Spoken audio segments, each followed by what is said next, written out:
ছিটকে গেছি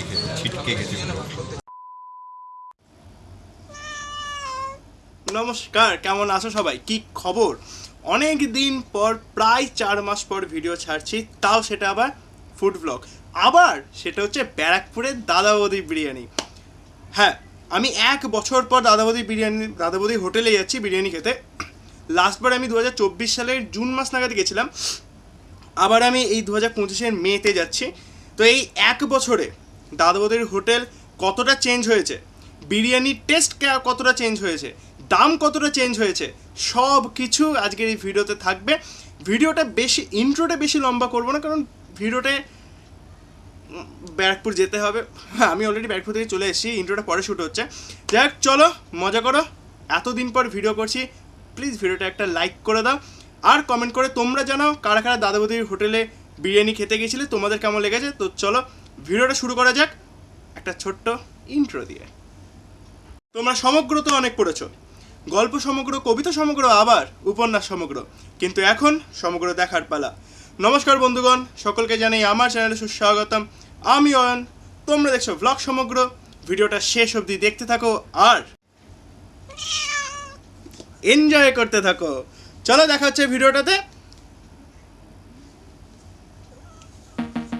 এনজয় করো।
আমি পুরো বিরিয়ানি পার্টির মধ্যে ব্যতিক্রমী মানুষ যে বিরিয়ানি খাইনি।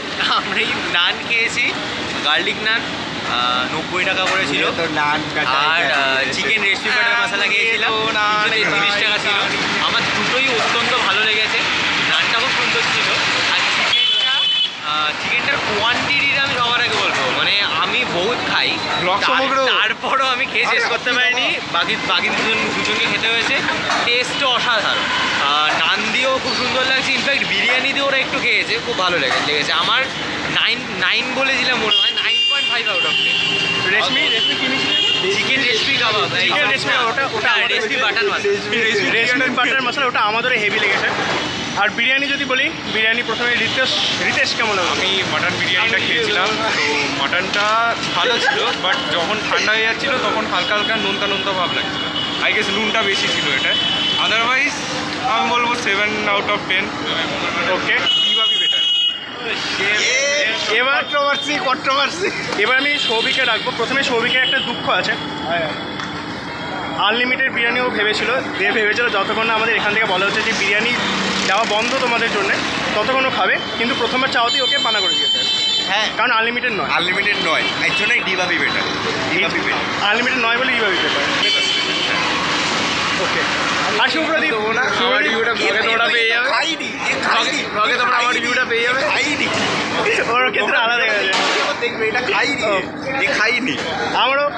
আমি আগের বছর এসেছিলাম।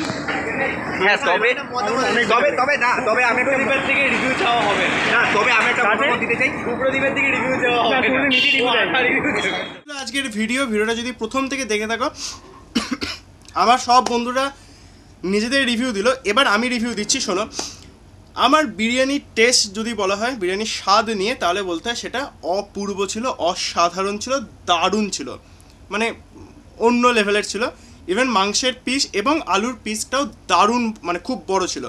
আর ঋতব্রত যেটা নিয়েছিল রেশমি চিকেন মশলা না কি, ওইটা আমি নামটা ভুলে গেছি, আর বাটার নান, তো এই দুটো দারুণ, এই দুটো আরও ভালো ছিল, মানে বিশাল ভালো ছিল বিরিয়ানি। মানে ওখানকার সমস্ত খাবারের স্বাদ নিয়ে আমি কোনো কথা বলতে চাই না, প্রত্যেকটা রেটিং 10 আউট অফ 10। কিন্তু এখানে যে ইন্টারেস্টিং জিনিসটা হচ্ছে, মেনু কার্ডে চিকেন বিরিয়ানির দাম ছিল 290 আর মাটন বিরিয়ানির দাম ছিল 380। সেটা পরবর্তীকালে বিলে দাম কমেছে, জানি না, আমাদের কাছ থেকে, মানে আমরা 276 করে পে করেছি, মানে হয়তো যারা পার্সেল নিয়ে বাড়ি আসবে তাদের 290 পে করতে হবে। ঋতব্রতর খাবারের দামগুলো কমেছিল। ইন্টারেস্টিং কথা হচ্ছে, আমি এতদিন জানতাম যে দাদা বৌদির হোটেলের বিরিয়ানি আনলিমিটেড দেওয়া হয়, মানে রাইস আর আলুটা আনলিমিটেড দেওয়া হয়। সেই ভেবেই আমাদের বন্ধু সৌভিক গেছিল, যে যতক্ষণ না সেখানকার কোনো স্টাফ এসে বলে যে তোমাদের আর বিরিয়ানি দেওয়া হবে না, ততক্ষণও বিরিয়ানি, আনলিমিটেড বিরিয়ানির মজা উপভোগ করবে।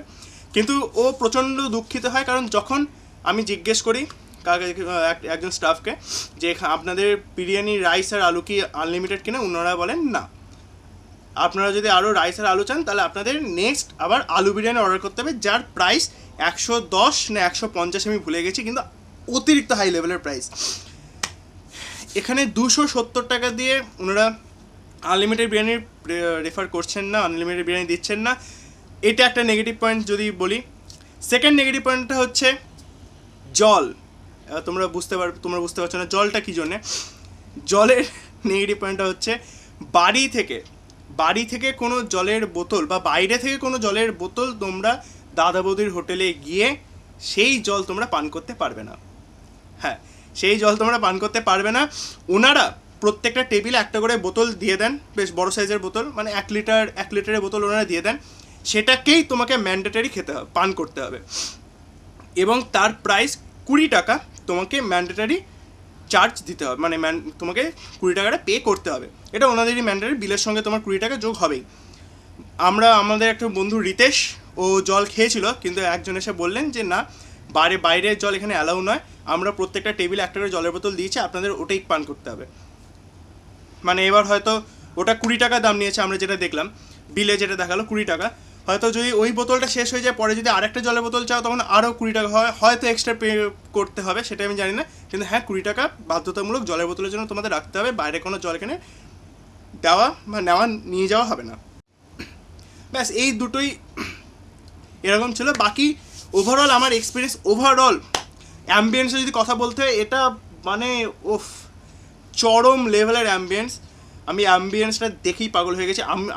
আমি নই, আমাদের পুরো বন্ধুদের গ্রুপটা অ্যাম্বিয়েন্স দেখে পুরো পাগল হয়ে গেছে। দারুণ অ্যাম্বিয়েন্স, টেস্ট দারুণ, সবই ভালো, শুধু প্রাইস আর জলের যে জিনিসটা, ওই দুটো মনে হলো কোথাও না কোথাও গিয়ে ছন্দটা কাটলো। যাই হোক, ওভারঅল যদি আমাকে এক্সপিরিয়েন্সের কথা বলতে, তাহলে আমি 7.5 দিতে চাই আউট অফ 10। গোটা এক্সপিরিয়েন্স, দাদা বৌদিতে যাওয়া থেকে, মানে সিট থেকে বসা শুরু করে লাস্ট হাত ধুয়ে বাড়ি আসা পর্যন্ত টোটাল এক্সপিরিয়েন্স যদি আমাকে শেয়ার করতে হয়, রেটিং দিতে হয়, তাহলে আমি 7.5 দেবো আউট অফ 10। তোমাদের কেমন এক্সপিরিয়েন্স, তোমাদের কেমন অভিজ্ঞতা, তোমরা সেখানকার বিরিয়ানির স্বাদ কেমন, তোমরা আনলিমিটেড পেয়েছো কিনা, সব কিছু কমেন্টে জানাও। দেখা হচ্ছে ইন্টারেস্টিং বহু ফুড ব্লগে খুব শীঘ্রই। আমি এইটাই বিশাল একটা বড় বিশ্রাম নিয়েছি, কেন নিয়েছি আমি জানি না, কিন্তু নেক্সট টাইম থেকে খুব তাড়াতাড়ি ভিডিও আসতে চলেছে। তো ভিডিওটা লাইক করো, চ্যানেলটা সাবস্ক্রাইব করো, নতুন নতুন অনেক ভিডিও আসবে, চ্যানেলটা সাবস্ক্রাইব করো। মিনি ব্লগ আর শর্টস কিন্তু অলরেডি আপলোড হচ্ছে নিয়মিত, ঠিক আছে?